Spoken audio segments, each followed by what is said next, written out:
All right, get ready, because we're diving deep into Harry Potter and the Sorcerer's Stone. Hmm. We're going to be looking at how, like, the magic is introduced, not only to Harry, Right. but also to us as the reader Mm. in these early chapters. Yeah, This is correct. really That makes interesting. it's a really cool way that Right.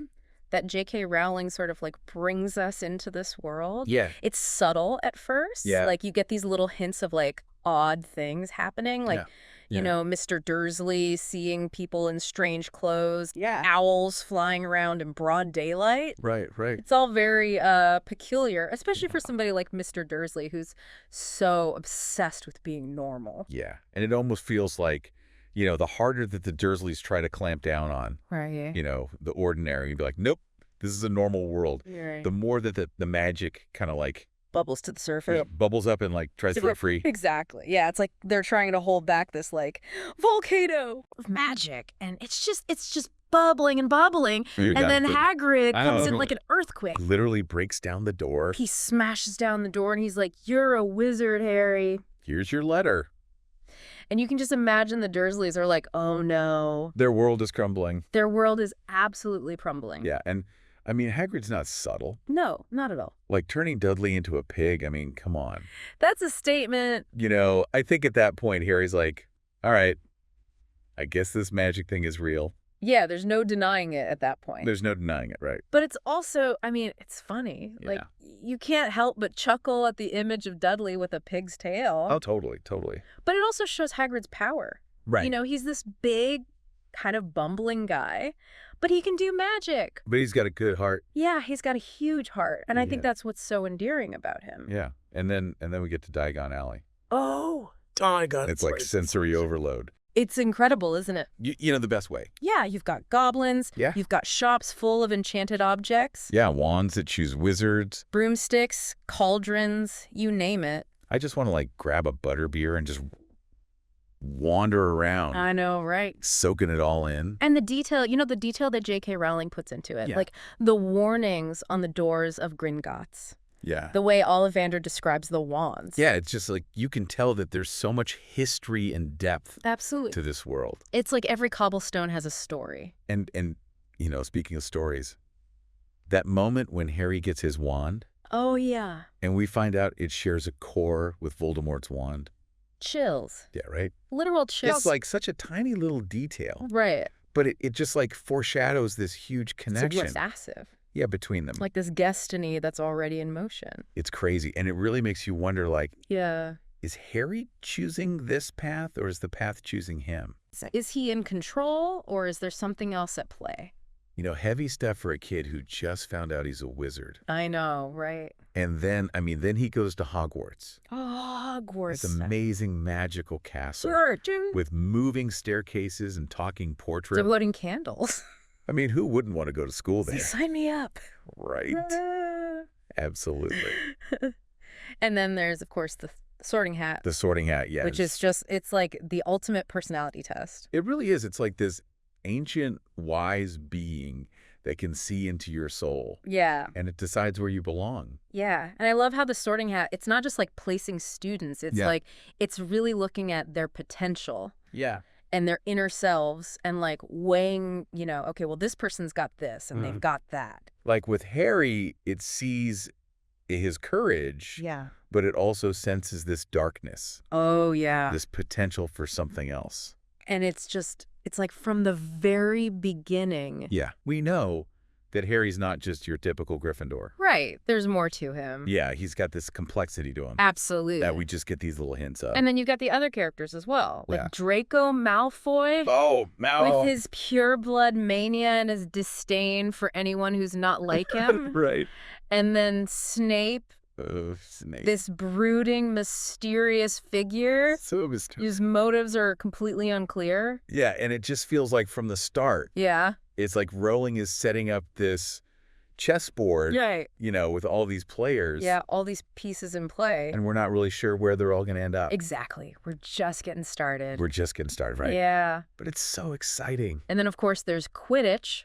Oh, Quidditch. The wizarding world's favorite sport. It's like I don't even know. It's like every sport rolled into one. Yeah. You're flying on broomsticks. Dodging bludgers. Catching the snitch. I mean, come on. It's like pure adrenaline. It's exhilarating. Yeah. And for Harry, it's more than just a game. It's where his talent really shines through. Yeah, he's a natural. He's a natural flyer. Yeah. And to be chosen as Seeker for Gryffindor in his first year, I know. that's practically unheard of. It's crazy. It speaks to his courage, his instinct, his willingness to take risks. And then there's this mysterious Nimbus 2000. Oh, yeah. The Nimbus 2000. Which is clearly a gift from someone who sees Harry's potential. Right. Someone who believes in him. But we don't know who. It's another piece of the puzzle. Right. Another mystery to unravel. It's like, is it Dumbledore? Maybe. Is it someone else? Who knows? You don't know yet. But it makes you wonder. It makes you wonder. And it's interesting how quickly Harry is willing to break the rules. Oh, yeah. Like that midnight duel to get Neville's Remembrall back. Right. Right. It's such a classic case of like good intentions. Yeah. But not the best execution. Maybe not the smartest move. But it shows us, I think, a lot about Harry's character. Absolutely. That he's loyal. He's impulsive. Yeah, he's impulsive, and he's willing to stand up for his friends. He's not afraid to fight for what he believes in. Even if it means getting in trouble. Even if it means detention. Which, of course, he does. Of course. And we get these great scenes with Professor McGonagall. Oh, McGonagall. She's strict. She's formidable. But you can see, like, there's this little glimmer of respect in her eyes. I think she sees something special in Harry. Yeah. She recognizes his potential. And she's not going to let him get away with anything. No, she's going to push him. But she sees something in him. Absolutely. Yeah. She's like a gardener, you know? She sees this wild, untamed plant. Yeah. And she knows that with the right care and attention, it could blossom into something truly extraordinary. It's a good analogy. Thanks. I like that one. Yeah, it is. It's true. She's got her work cut out for her, though. Oh, totally. Harry's a handful. But he's a good kid. He is. He's got a good heart. Yeah. And that's what matters. That's what matters. At the end of the day, right. That's what's going to make him a great wizard. Yeah, and I think that's something that we see throughout the whole series. Absolutely. Is that, you know, Harry's heart. Yeah. And his willingness to do what's right. His compassion. Even when it's hard. Exactly. Yeah. That's what makes him a hero. Yeah, it does. And that's why we love him. That's why we love him. Right. Yeah. I think so. Me too. It's a great story. It is. And it's just the beginning. It's just the beginning. Yeah, we've got a lot more to explore. We do. We do. So buckle up. All right, I'm ready. Let's dive deeper. Let's do it. Into the world of Harry Potter. I'm excited. Me too. This is going to be fun. It is. And then things start to get like a little bit more serious. Yeah, yeah. There's like a shadow falling over Hogwarts. Right. You know, there are whispers about the Sorcerer's Stone. Yeah, we start hearing about that. There's a break-in at Gringotts. Right. And it's like suddenly it's not just like a fun boarding school with magic classes. Yeah. There's real danger. Yeah, it starts to feel real. It does. Yeah, like those bedtime stories that we were told as kids. Right. About, you know, dark wizards yeah. and like hidden artifacts. Exactly. It's like, oh, maybe they weren't just stories. Maybe. You know? Yeah. And for Harry, it becomes really personal. Yeah, it does. Because he's not just like learning about magical history. Right. He's stumbling upon clues about his own past. About his parents, about Voldemort. It's like every discovery peels back another layer of the mystery. And then, I mean, remember that scene where he finds that chocolate frog card? Oh, about Nicholas Flamel? Yeah, with Nicholas Flamel. Yeah. And it's just like, light bulb. It all clicks into place. Yeah. Suddenly all these like seemingly random bits of information start to make sense. It's so satisfying, I think, as a reader to be like, I know. Ah, I knew it. Yeah. Like, there was something more to this. Yeah, there's a reason they mentioned that. Right. But then we meet Fliffy. This giant three-headed dog. Guarding the trapdoor. It's like, okay, things just got real. Things just got a lot less fun. Yeah, a little bit less whimsical. Yeah. But Fluffy's like a great metaphor, I think. No, totally. You know, you've got this like monstrous guardian, seemingly invincible. Yeah. But even he has a weakness. Music. Music, right. Yeah. And it's this reminder that even the most like fearsome obstacles can be overcome with like a little bit of creativity. And teamwork. And teamwork, right? Yeah. Lead your friends. That's when Ron and Hermione like really step up. Absolutely, you know, this whole adventure like really cements their friendship. It does. They go from like bickering classmates to like facing down life or death challenges together. I know. It's amazing. It's that like forged in fire, camaraderie. Exactly. And Hermione, like, she's always been so like by the book. Yeah, by the book and like, rule follower. Right. But she starts taking risks. She does. She starts like trusting her instincts a little bit more. And Ron, who, sometimes feels a bit overshadowed, he steps up. Yeah. He shows incredible strategic thinking. Yeah. And ultimately makes like a huge sacrifice. The chess game. Oh, the chess game. It's like he literally puts himself in danger. He does. So that Harry and Hermione can move forward. Yeah.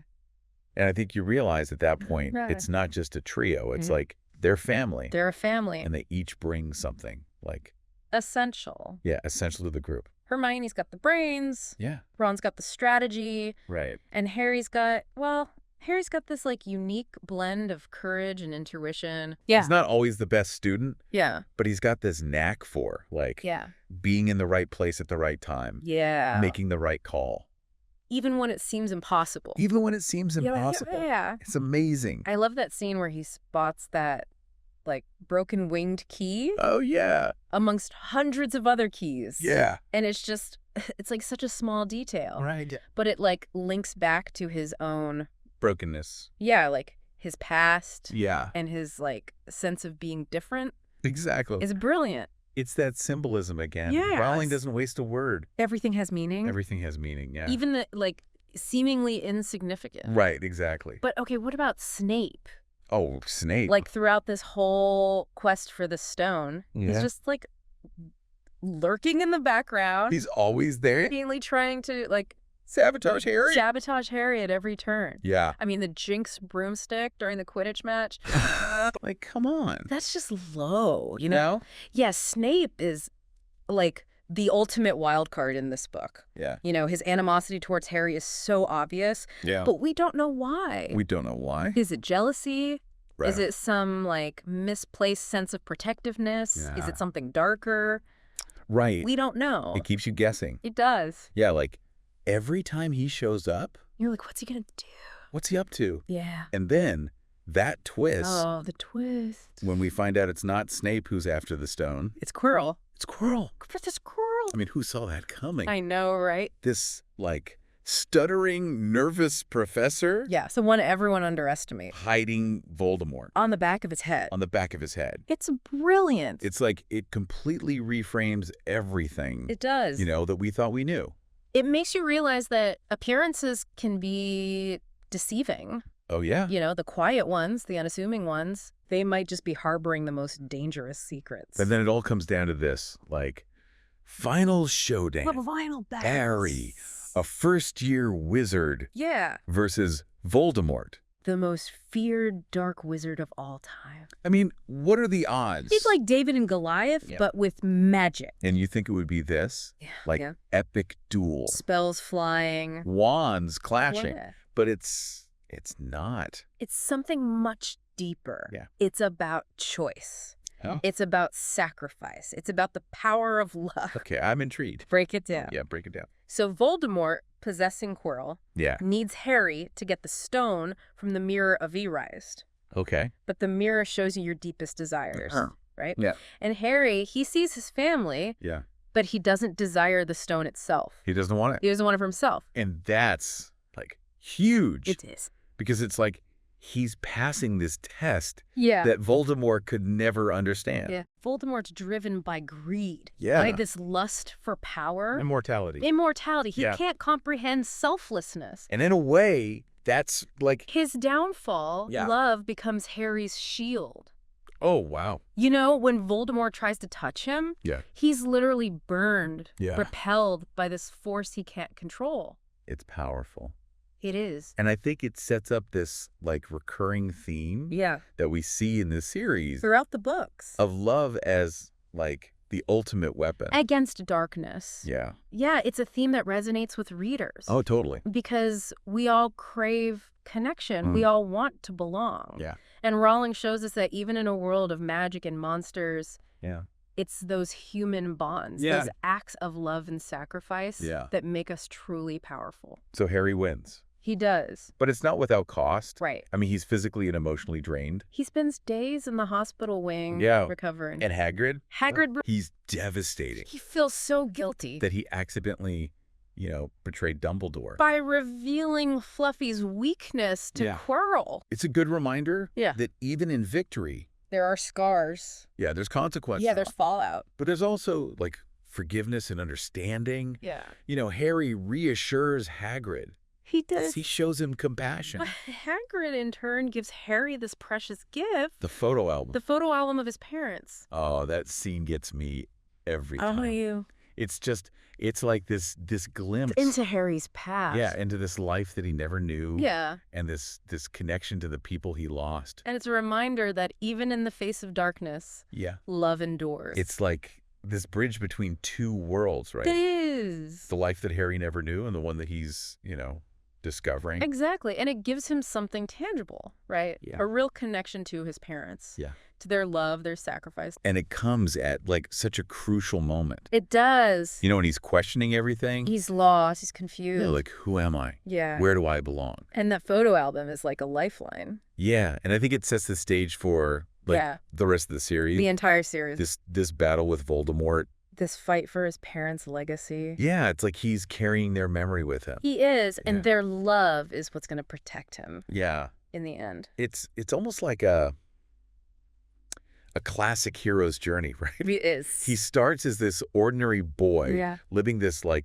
really mundane life with the Dursleys. Yeah. But then through these, trials. These challenges. Yeah, these encounters with magic and danger. Yeah. He finds himself. He discovers his true potential. Yeah. His strength, his courage, his capacity for love. It's such a classic coming-of-age story. Yeah. But with this, magical twist. But with magic, it's about facing your fears. Embracing the unknown. Yeah, and realizing that you're capable of so much more than you ever thought possible. Exactly. And it's about, it's about friendship, too. It is. It's about the power of friendship. Harry doesn't do this alone. No. He's got Ron and Hermione. He's got Ron. He's got Hermione. They're by his side. They're supporting him. Challenging him. Yeah, making him laugh. Yeah, even when things are tough. Yeah, even when it feels like the world is... falling apart, yeah. They're there for him. And I think it's that sense of belonging that really makes all the difference. It does. Knowing that you're not alone. You've got people who believe in you, who will fight alongside you. No matter what. And that's what makes that ending so satisfying. The Gryffindor common room. Yeah, the cheering. The house cup. Everyone's celebrating. It's a celebration of everything they've overcome. It's a testament to their courage, their loyalty. Your friendship. Their friendship. And I'm going to say, seeing Malfoy's face when Dumbledore awards those last-minute points. Oh, priceless. To Gryffindor. Yeah, he's fuming. It's just, priceless. It's a victory for the underdogs. Yeah. The ones who were underestimated. The ones who dared to believe. In something bigger than themselves. And I think that's the magic of Harry Potter. I think so, too. Yeah. It's not just about spells and potions. Yeah, it's not just the magic. It's about the human spirit. Yeah, it's about the power of love. Hope and friendship. And courage. Yeah, all those things that, really matter. The things that make us human. Yeah. And that's what makes the story so timeless. Yeah, and it's a story that reminds us that even in the darkest of times, light will always find a way. Light will always find a way. To shine through. Yeah, it's a beautiful message. It is. And on that note, we're going to leave you with a final thought. Okay, hit me. If you were in Harry's shoes, right, knowing what you know now, would you have chosen to face Voldemort? Wow. Would you have risked everything to protect the stone? To stand against darkness. Yeah. That's a tough one. It's a question worth pondering. It is. It really is. It makes you think about the choices we make. Yeah. The paths we choose. Yeah, the impact we have on the world. Absolutely. And if you enjoyed this deep dive into the magical world of Harry Potter, make sure to subscribe to our channel and follow us for more explorations of your favorite books, movies, and more. And if you're feeling extra magical, consider supporting us on Patreon. You'll get access to exclusive content, behind-the-scenes insights, and that warm, fuzzy feeling of knowing that you're helping us create more deep dives. We appreciate all your support. We really do. And don't forget to leave a comment. Yeah. Let us know what you thought about this episode. Any aha moments you had? Or suggestions for future deep dives. We love hearing from you. We do. So, until next time. Keep exploring. Keep learning. And keep diving deep. See you later.